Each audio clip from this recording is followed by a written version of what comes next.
जय हिंद दोस्तों। आज चलिए हम देखते हैं प्रमुख अंतर्राष्ट्रीय सीमा।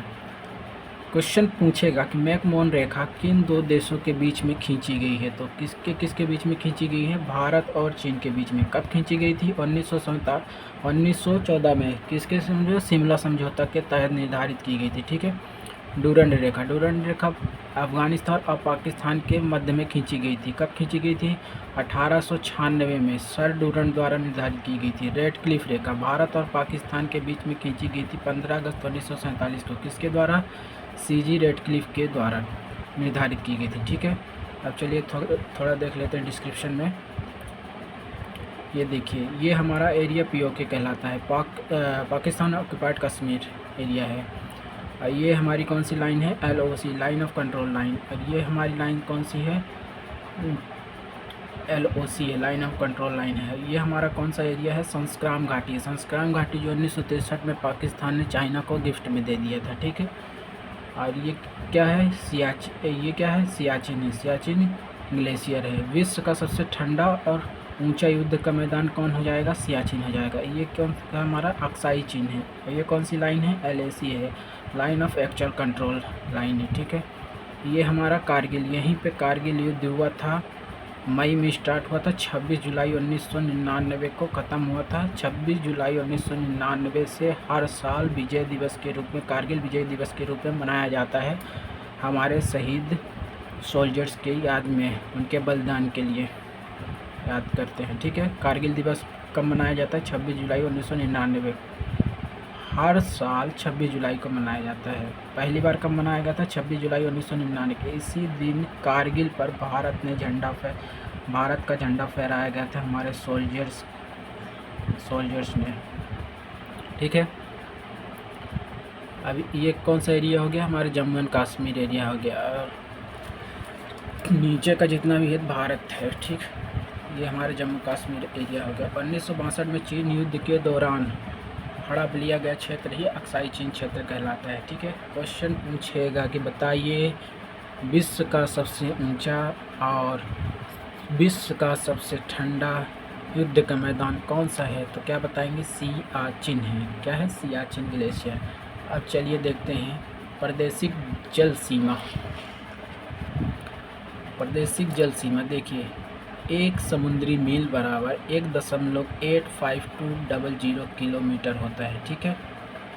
देखते हैं प्रादेशिक जल सीमा, इनके बारे में पहले मैप में समझ लेते हैं, फिर डिस्क्रिप्शन में देख लेंगे। ये देखिए प्रादेशिक जल सीमा, यह एरिया 12 मील तक प्रादेशिक जल सीमा कहलाता है या क्षेत्रीय सागर सीमा कहलाता है। इस पे पूर्णतः भारत का अधिकार होता है 12 मील तक। ठीक।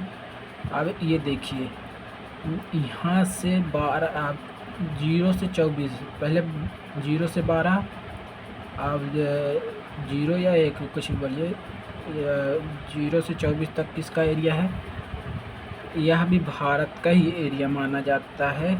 इसको क्या बोलते हैं? अभिषिक्त मंडल, संगलन मंडल, दोनों बोल सकते हैं। ठीक है। अब यह जो होता है हमारा कौन सा? 200 मील तक का एरिया, 200 मील तक का एरिया हमारा आर्थिक मंडल कहलाता है। ठीक। और उसके आगे का एरिया उच्च सागर कहलाता है। अब देखिए, उच्च सागर में सभी देशों का बराबर हिस्सा, बराबर भागीदारी होती है। ठीक है। A प्रादेशिक जल सीमा, B संलग्न क्षेत्र या विच्छिन्न मंडल, C अन्य आर्थिक क्षेत्र। ठीक। अब देखते हैं, इसके बारे में पढ़ लेते हैं डिस्क्रिप्शन में। ठीक है। देखिए प्रादेशिक जल सीमा, इसी को इंग्लिश में टेरिटोरियल सी कहते हैं। ठीक है। भूभूमि का तटीय लंबी 161 किलोमीटर है। भूभाग की तटीय लंबाई कितनी? 6100 किलोमीटर है। भारत की स्थलीय सीमा की लंबाई 15,200 किलोमीटर है तथा समुद्री तट की कुल लंबाई 7,516.6 किलोमीटर है। ठीक है। गुजरात की तटीय लंबाई सर्वाधिक है। दूसरे स्थान पर आंध्र प्रदेश की है। सबसे कम तटीय वाला राज्य कौन सा है? गोवा है। ठीक है।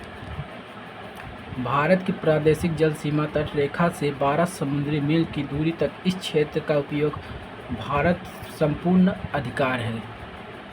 12 मील तक इसका अधिकार है, संपूर्ण भारत का अधिकार है, किसी देश का नहीं है इसमें, ठीक है। और संलग्न क्षेत्र मंडल, इसको बोलते हैं कॉन्टिन्यूस जोन।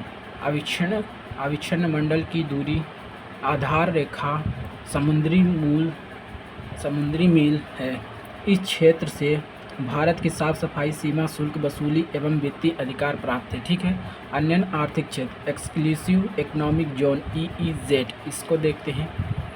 देश का अन्य आर्थिक क्षेत्र का आधार रेखा से 200 समुद्री मील तक है, जिसे भारत को वैज्ञानिकों अनुसंधान करने व नए द्वीपों का निर्माण, प्राकृतिक संसाधनों के विदुलन की छूट मिली है। इसके बाद उच्च सागर का विस्तार, जहां सभी राष्ट्रों मतलब सभी देशों का समान अधिकार है, ठीक है। अब चलिए देखते हैं प्रमुख चैनल देख लेते हैं। ये जल डमरू मध्य, ठीक है। इंदिरा पॉइंट या इंडोनेशिया के मध्य, ठीक। इंदिरा पॉइंट इंडोनेशिया के मध्य कौन सा चैनल है? ग्रेट चैनल है, ठीक। तमिलनाडु व श्रीलंका के मध्य कौन सा चैनल है? पाक स्ट्रेट चैनल है। और दक्षिण अंडमान व लघु अंडमान के मध्य कौन सा है? डुंकन पास है। तमिलनाडु व श्रीलंका के मध्य कौन सा है? मन्नार की खाड़ी है। कोक द्वीप व उत्तरी अंडमान के मध्य कौन सा है? कोको चैनल है म्यांमार में, ठीक है। देखते हैं लक्षद्वीप और मालाबार के तट के मध्य कौन सा है? लक्षद्वीप सागर है। मालदीव व मिनिकॉय के मध्य कितने डिग्री का चैनल बनता है? 8 डिग्री चैनल। मिनिकॉय व लक्षद्वीप के बीच में कितने डिग्री का चैनल बनता है? 9 डिग्री। और छोटा अंडमान व कार निकोबार के मध्य 10 डिग्री चैनल बनता है। सेतु समुद्री परियोजना मन्नार की खाड़ी को पाक की खाड़ी से जोड़ती है, ठीक है। ये हमारा भारत हो गया। ये हमारा पंबन द्वीप है, रामेश्वरम में है। ये हमारा मन्नार की खाड़ी है, जो श्रीलंका और भारत के बीच में, तमिलनाडु के अंदर जस्ट नीचे, श्रीलंका के जस्ट नियर में है, ठीक। और श्रीलंका और भारत के बीच में ये छोटा सा एरिया, ये द्वीप कौन सा कहलाता है? आडम ब्रिज कहलाता है, या आदम ब्रिज या एडम ब्रिज, दोनों कहलाता है, ठीक है। जय हिंद, मिलते हैं अगले वीडियो में नए टॉपिक के साथ।